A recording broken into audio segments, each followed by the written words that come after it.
तो फिर इस बुनियाद के ऊपर आप अंदाजा लगाएं, मतलब जादू की बुनियाद के ऊपर, काले जादू की बुनियाद के ऊपर, काले जादू करने वालों की बुनियाद के ऊपर उस वक्त मुल्क के एटमी कुव्वत रखने वाले मुल्क के DGISI को तब्दील कर दिया जाता है।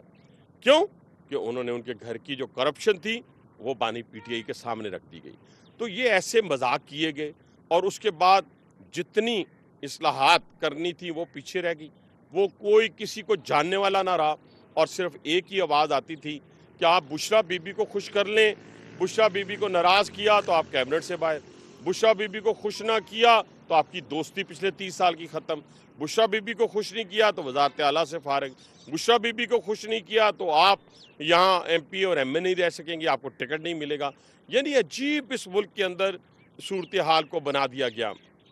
मैं सिर्फ आपसे ये कहना चाहता हूँ कि अब भी बुशरा बीबी के कहने के ऊपर जो जो कुछ हुआ, कैबिनेट KPK की बनी, उससे पहले वज़ीर आला चेंज हुआ, अगर इसी तरीके से इस मुल्क को चलाना था या चलाना है तो इंशाल्लाह ये मुल्क इस तरह हम इनसे नहीं चलने देंगे।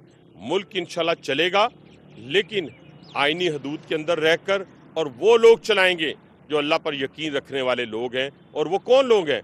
जिन्होंने हिंदुस्तान को 10 मई को शिकस्त दी, अपने से कई गुना बड़े शख्स को, अपने ईमान के बलबूते के ऊपर, जादू नगरी के बलबूते के ऊपर नहीं, जादू के बलबूते के ऊपर नहीं, बल्कि आज दुनिया के अंदर वज़ीर आज़म पाकिस्तान और फील्ड मार्शल का जो इस्तकबाल होता है वो जादू टोने की बुनियाद के ऊपर नहीं होता, सलाहियतों की बुनियाद, ईमान की बुनियाद के ऊपर।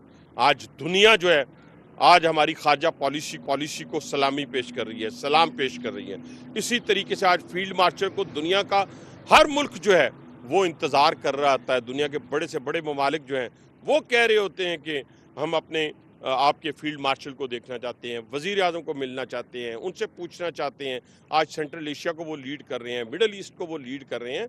तो इन बुनियादों के ऊपर, ईमान की बुनियादों, मेरी गुजारिश ये है बानी PTI के फॉलोअर से कि आज ये जो अथेंटिक आर्टिकल आपके सामने आया है ये पढ़ लें, देख लें, सोच लें, और आप देखें कि आप कहाँ खड़े थे, या जो अभी भी खड़े हैं वो सोच लें कि वो कहाँ खड़े हैं।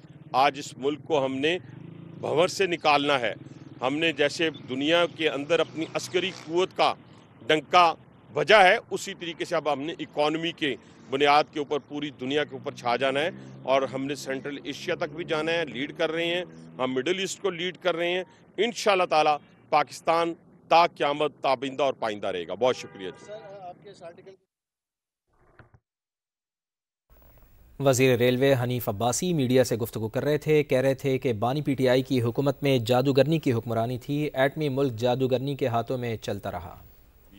इन बातों को तो इस वक्त जो पूरे सोशल मीडिया पे, मैं तो अभी नीचे उतरा हूँ तो वो भी मैं देख रहा था, पढ़ रहा था, तमाम लोगों ने इसको कैरी किया है और इवन यंगस्टर ने बहुत कैरी किया। मैं तो हैरान हूँ कि मैंने यंगस्टर को देखा है कि वो इसको फॉरवर्ड भी कर रहे हैं, इसको पढ़ भी रहे हैं, इसको देख भी रहे हैं।